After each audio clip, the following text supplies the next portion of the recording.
In this video, we're going to start looking at the snapshots for the development of our ASP.NET 2.0 quiz engine. Now, just to recap the previous video, a snapshot is the present state of the application at a given moment in time. So for each hour or two of development, I'm going to stop working, I'll save off the current state of the code, and then I'll explain what I just accomplished. So in this video, we're going to look at the first three snapshots. The first snapshot took me about 2 hours, and what did I accomplish during that 2-hour time frame? Well, as you can see here, I've added a number of pages to my project. We have the default page, the questions page, recover password, results, and start. So I'll look at each of these: the recover password page, the start page, the questions page, where we'll have each of the individual questions pop up and allow the user to select an answer, and then finally the results page. And as you can see, they each have kind of a similar look and feel. I basically created one as a template, used a table for layout purposes, and then copied that table from page to page, changing the graphics and some of the text in each of the pages. The graphics I used from what my friend provided for me, the graphic artist, for some of the titles, like the results, the starting quiz now graphic, the question graphic, and so on. And so I merely just would drag and drop from the images folder each individual item into place on my little table template.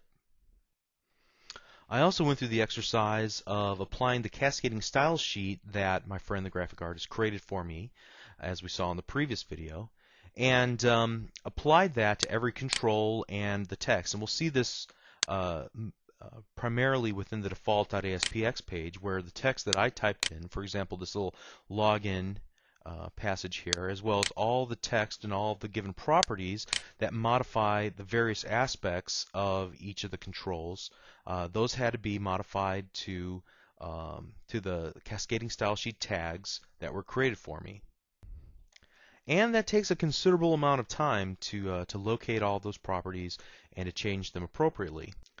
But I spent the majority of the time on the default.aspx page, and what I decided to do here was combine several of the operational elements of the site onto this single page, and I did that through the use of the login view. So as we saw mocked up, there were different pages for login, for register a new user, and then ultimately the default page where the user could see their test history and the available tests that they can take.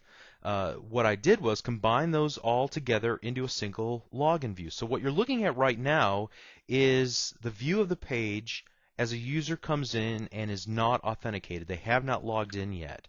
Once they've successfully logged into the website, however, what we want to do is then display the logged in template, which will show the available tests, the test result history, allow them to perform some basic account maintenance like change their password and so on. So let's take a look at what this accomplished. We'll go ahead and hit the Run button, the Start Debugging button on our toolbar, and we can see our application pop open. We're going to log in using admin and then uppercase P, lowercase ass, at symbol, lowercase word, and then the number 1. So uppercase P, lowercase ass, the at symbol, lowercase word, 1. So pass at word 1, and we'll click the login button, and then our login view will display the available test, the test result history, and so on. You can see here we have our little control that allows us to see the current user, and we've been able to change that text based on whether or not they are authenticated and so on. And we did that through the use of this login name control, and then we also have a login status control that allows them to either log in or log out based on whether they're authenticated or not currently on the site. So basically what we did was just tackle a lot of the easy stuff first and sort of ease into the development process. So I've essentially created the skeleton of the application, and now I want to dive into some specific parts of the application and more fully flesh them out. And so The next thing that I really felt like I needed to do was address the database, and we're going to look at that in the next snapshot.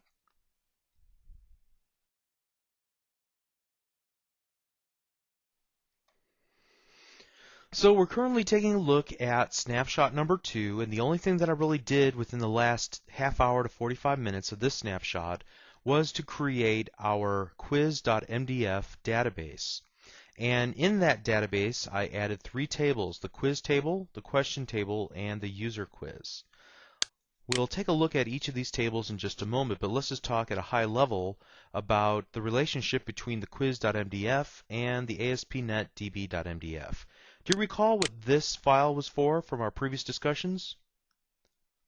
Well, it's the database that will contain the values for the membership and roles functionality within ASP.NET 2.0. Whenever we go to the ASP.NET configuration tool, the website administration tool, and we click security and go to manage our users, and you'll note that I already added a user called admin here, that data and the roles that user is associated with are stored in that ASP.NET DB.mdf file. Now we're going to want to associate certain elements of our quiz back to the users within our table, or within our ASP.NET DB.mdf file. Particularly, each user will have the historical results of the quizzes they've taken stored within our quiz database. Now, could I have just taken these 3 tables, this question, quiz, and user quiz tables, and added them to the ASP.NET DB.mdf file? I think I could have done that. Now, just for separation purposes and because I don't feel comfortable with modifying that file just yet, I decided as a design decision to keep them in their own MDF file. Now, there's ramifications for that decision, and I'll point those out in just a moment. But I didn't feel comfortable with changing or adulterating this automatically generated ASP.NET DB.mdf file because, again, I'm working with a beta version of the software, and as we all know, things can change out from under us. Additionally, I didn't want to lock myself into any specific implementation in case in future versions of the software the database schema changes. So that's just a design decision I made. It was a difficult choice to make. However, it's one that I've made and now I'll have to live with. And there are some ramifications I noted just a moment ago, not the least of which is when I try to associate back all the values, the historical values for a given quiz for a given user. But let's first of all take a look at the quiz table. Very simple, straightforward, simply a primary key called quiz ID and the title of the quiz.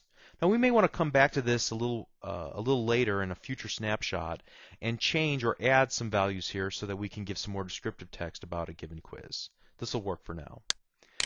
Each quiz has a number of questions that are associated with it. Here's where another difficult design decision came in. You'll note here that we see some typical stuff. The question ID, the primary key. At the very bottom we have the quiz ID, which is the foreign key back to the quiz table. So quizzes will have one or more questions associated with them.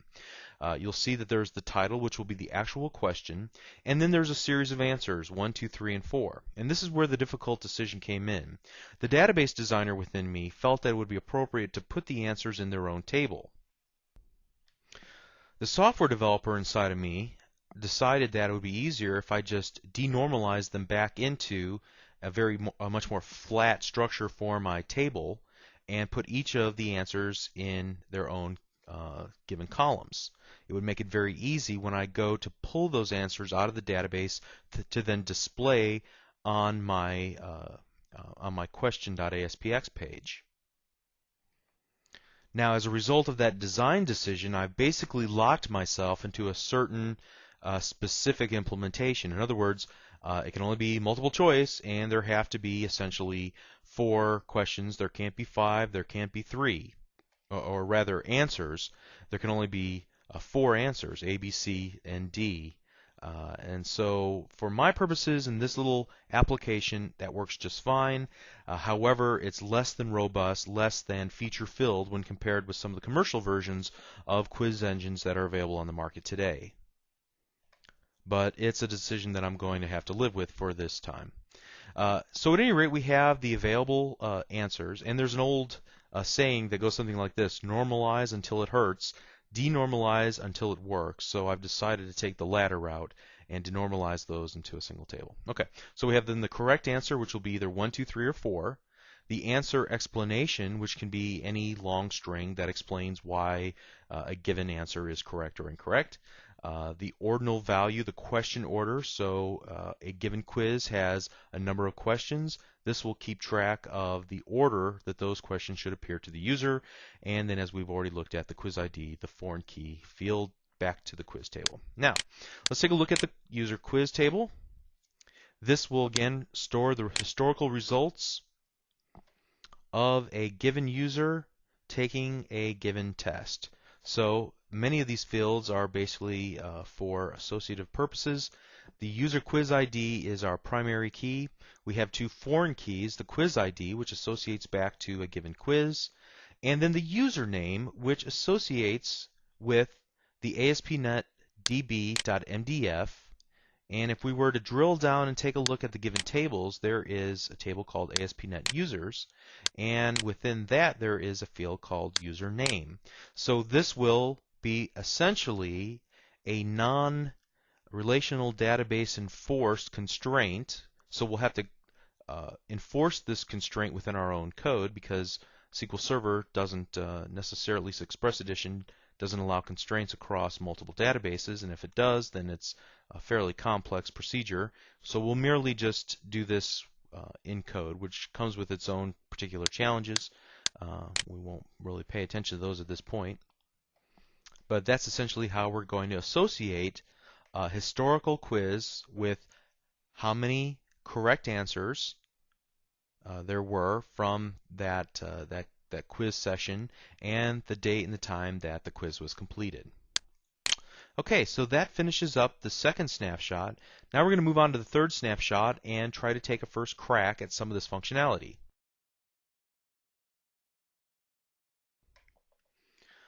Okay, so here we are in the third snapshot, and this took about another hour and a half, hour 45 minutes or so.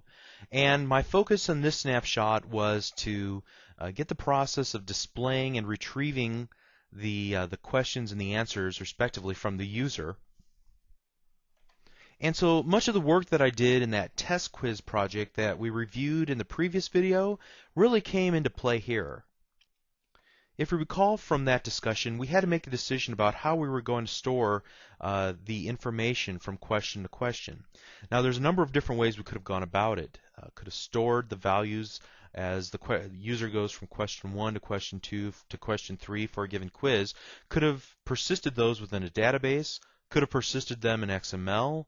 Or there's a number of ways we could have persisted them in memory, such as the view state object, but we chose to use the session object because we've been assured by the ASP.NET 2.0 team that this is something that we can rely on and will not be a heavy burden from a server perspective. So we're going to go ahead and use that. And also we know that for our purposes, this is not going to be a very high-trafficked website. And quite honestly, a more complex implementation would have taken a lot of time, a luxury that we simply don't have at this point. So there are 3 pages that are involved in this process: the start page, the questions page, and the results page.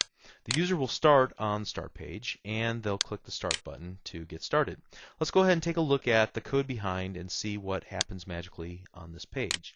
First of all, you'll notice that we needed some mechanism to hold on to the answers, each answer that the user gave. So, and we know that we're going to store it in session, but basically what I did, I came up with this solution where I wanted to use a domain-specific object, a class called called answer, to save the values of each individual answer that will then collect up and review on the final page, the results page. So let's just start here.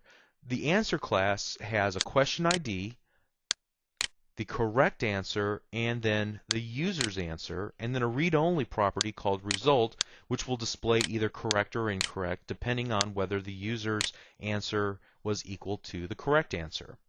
So we'll basically be using this object, this answer object, as it's created after each question is answered by the user and added into a collection. And we're going to use an array list to store all these individual answer objects. And at the very end of the process of going through and answering each of the individual questions, we'll essentially iterate through each of these individual answer objects in our array list and then display them to the user and store them into the database. Okay, so we're going to use this answer object beginning in the questions.aspx page, but let's continue here. What we need to do first is to basically set some memory aside for a new instance of our array list,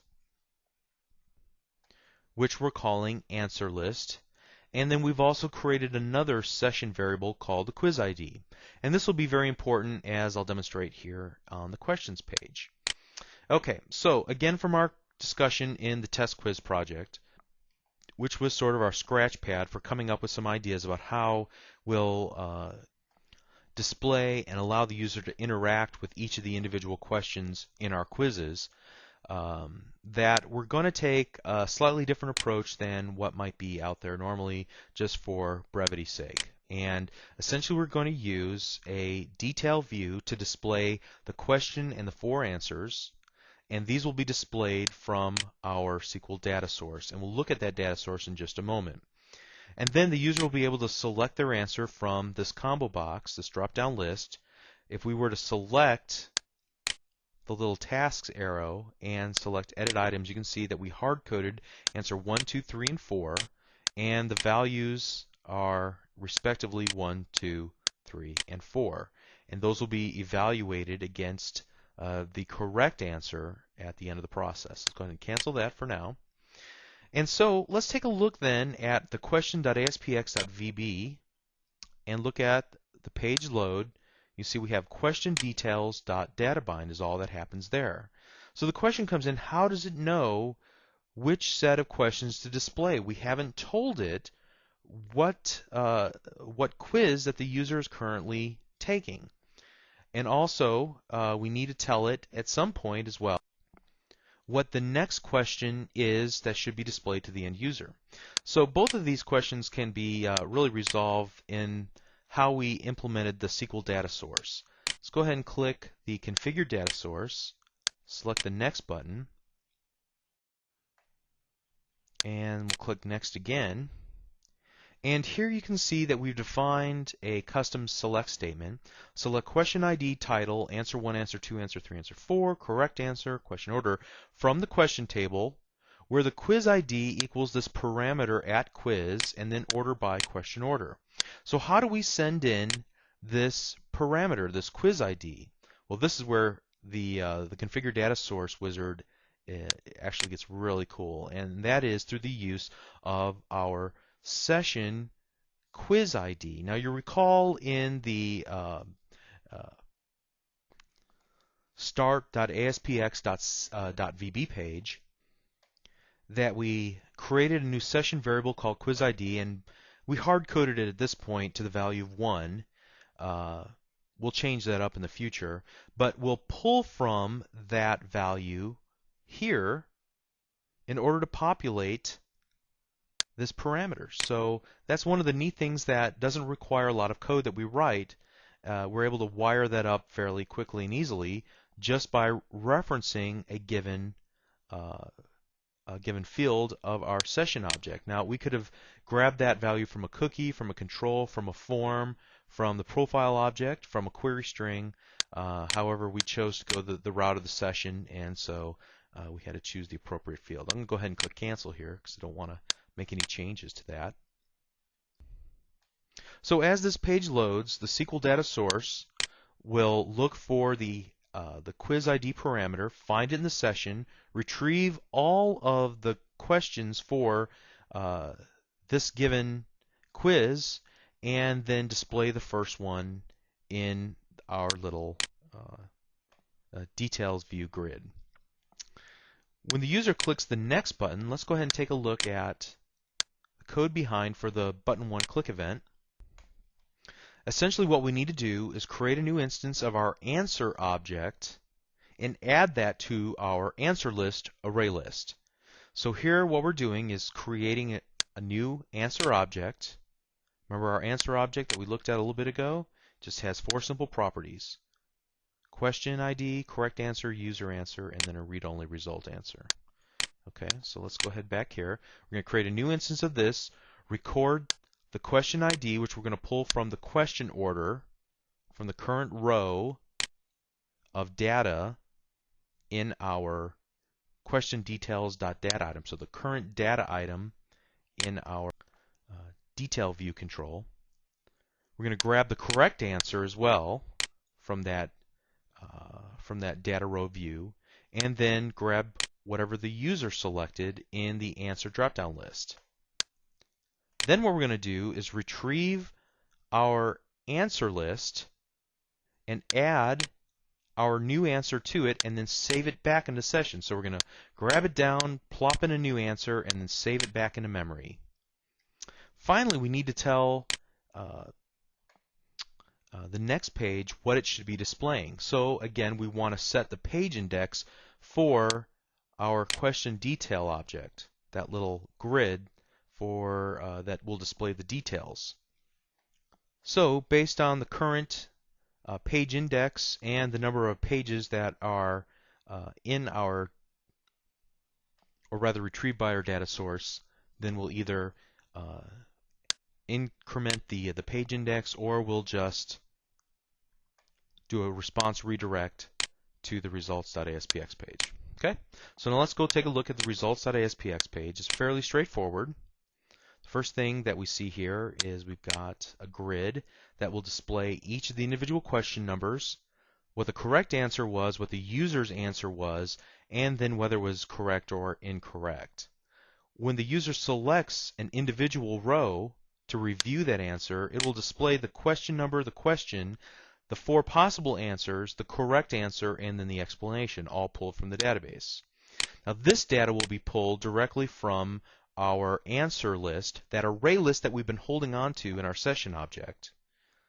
When the user selects one of the rows, we'll combine it with the list of questions from our question database. So we'll filter what's displayed here by the selection here.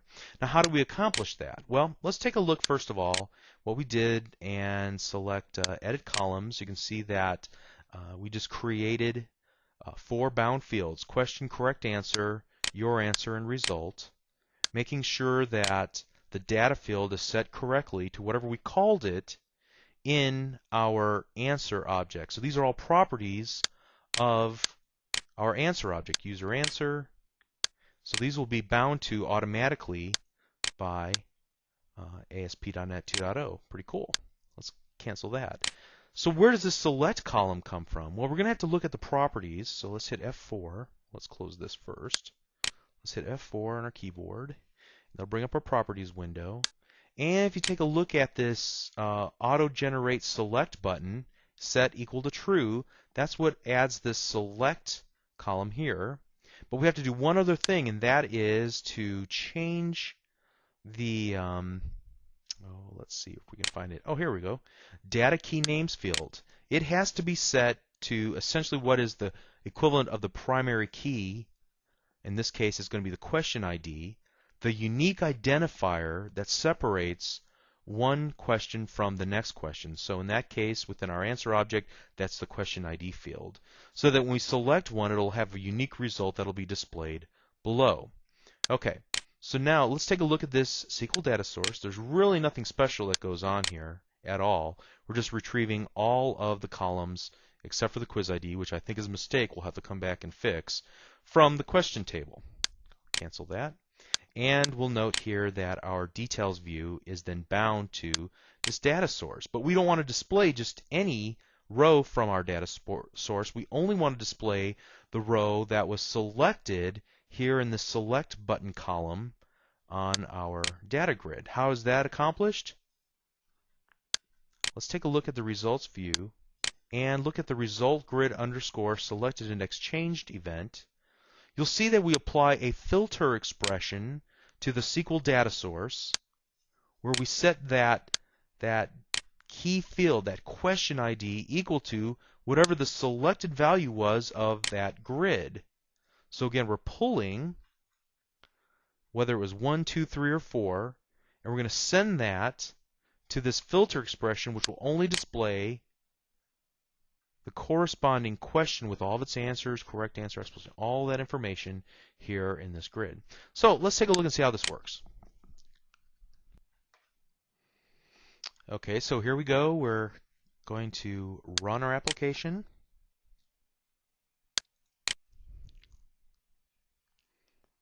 And get the start page. We'll click the start button. And so we've got a bunch of silly questions that I just entered for the purpose of testing this from a famous Monty Python skit. So we'll just start selecting some answers to some questions here.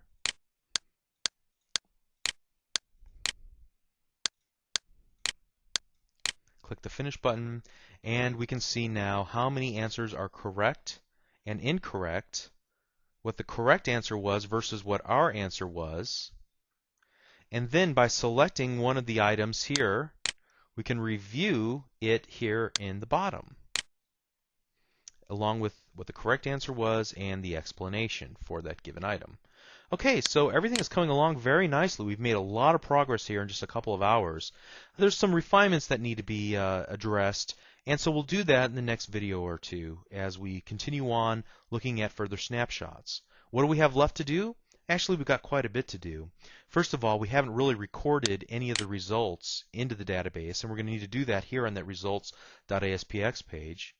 Then we haven't displayed in the default.aspx page, we haven't displayed any of the, as we take a look here, let's go to the logged in template. This still needs to be fleshed out. The available tests, the test result history, and so on. So we've got still quite a bit to do, and we wanted to add some other features as well. But we're off to a great start, and so we're going to conclude this video for now. Thank you.